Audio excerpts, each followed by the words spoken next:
So అదే ఇయర్లో certificate వచ్చింది. ఆయన ఏం చేసిండు, ఫ్యాక్టరీని ఎస్టాబ్లిష్ చేసిండు.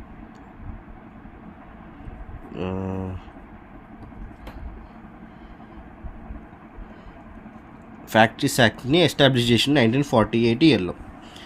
అలాగే ఈ 3 ఇయర్స్ ఒకటే ఇయర్లో 1948లో ఆయన ఫార్మసీ చదివిండు, సర్టిఫికేట్ తీసుకున్నాడు.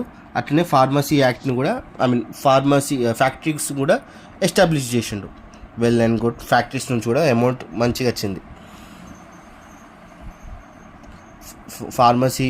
ఫ్యాక్టరీస్ నుంచి కూడా చాలా గుడ్ అమౌంట్ వచ్చింది. సో ఈ ఫ్యాక్టరీ ఆయన ఎక్కడ పెట్టినట్టు ఆల్రెడీ ప్రీవియస్ ఉన్న ఏరియాలోనే ఆయన ట్యాక్సెస్ తప్పించుకోవడానికి ఫార్మసీ చదివిండు. మళ్ళీ అక్కడికే పోయి ఫ్యాక్టరీ పెడితే ఇంకా ట్యాక్సెస్ ఎక్కువ అయ్యే ఛాన్సెస్ ఉన్నాయని చెప్పి ఫ్యాక్టరీ ఎక్కడ పెట్టిండు, రిమోట్ ఏరియాలో పెట్టిండు. లైక్ దూరంగా ఉన్న ప్లేస్లో కొత్త ఫేసెస్ దగ్గర పెట్టిండు. సో ఫ్యాక్టరీస్ దగ్గర నుంచి కూడా గుడ్ అమౌంట్ వచ్చింది. అక్కడ ఆ ఏరియా నుంచి ట్యాక్సెస్ తప్పించుకోవడానికి ఆయన ఏం చేసిండు, 1954 అంటే ఆయన 54 ఇయర్స్ ఉన్నప్పుడు ఒక ఎడ్యుకేషన్ సిస్టమ్ని స్టార్ట్ చేసిండు. ఒక కాలేజ్ లాంటిది పెట్టిండు అనుకోండి, ఎడ్యుకేషన్ అండ్ రెగ్యులేషన్స్ పెట్టినాక దానికి స్టూడెంట్స్ని చూపించాలి. సో దట్ స్టూడెంట్స్ ఎక్కువ మంది వస్తున్నారు అంటే ట్యాక్సెస్ వాళ్ళే ఫీజు కడుతున్నారు, అట్లా దొంగ లెక్కలు చూపించి ట్యాక్సెస్ తప్పించుకున్నారు. ట్రై చేసిండు. స్టూడెంట్స్ ఎవరు రాలేదు. ఎందుకు రాలేదని చూస్తే ఆ లోకల్ ఏరియాస్లో మ్యాజిక్ని ఎక్కువ బిలీవ్ చేస్తారు డ్రగ్స్ కన్నా.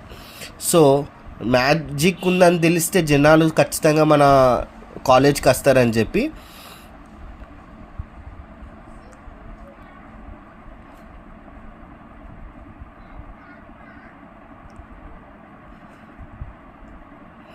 అదే ఇయర్లో ఏం చేసిండు, మ్యాజిక్ రెమెడీ యాక్ట్ని ఇంప్లిమెంట్ చేసిండు. అదే ఇయర్లో కాలేజ్ని పెట్టిండు. ఆ లోకల్స్ అందరూ మ్యాజిక్ని బిలీవ్ చేస్తారని చెప్పి అదే ఇయర్లో రెమెడీస్ యాక్ట్ని కూడా మ్యాజిక్ కూడా ఉంది మా కాలేజ్లో అని చెప్పి ఇంప్లిమెంట్ చేసినాక సో అక్కడ ఉన్న లోకల్స్ కూడా రావటం జరిగింది. వాళ్ళు కూడా కాలేజ్లో చదువుకుంటున్నారు. సో ఆయన ట్యాక్సెస్ నుంచి తప్పించుకున్నాడు.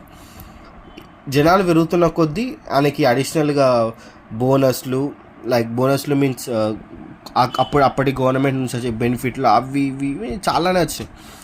వాటి నుంచి కూడా తప్పించుకోవాలని ట్రై చేసిండు. ఆయన ఇప్పటివరకు ఫారినర్స్తో చాలా మందితో వర్క్ చేసిండు. లైక్ ఆయన డ్రగ్స్ కాస్మెటిక్స్ ట్రై చేసిండు, కాస్మెటిక్స్ని సేల్స్ చేసిండు, ఒక అడ్వైజరీ బోర్డ్ని పెట్టుకున్నారు.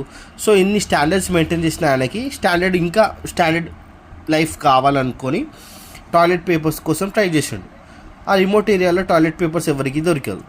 సో ఈయన ఏం చేసిండంటే ఎక్కడైతే మార్కెట్ లేదో అక్కడనే మార్కెట్ పెడదామన్న కాన్సెప్ట్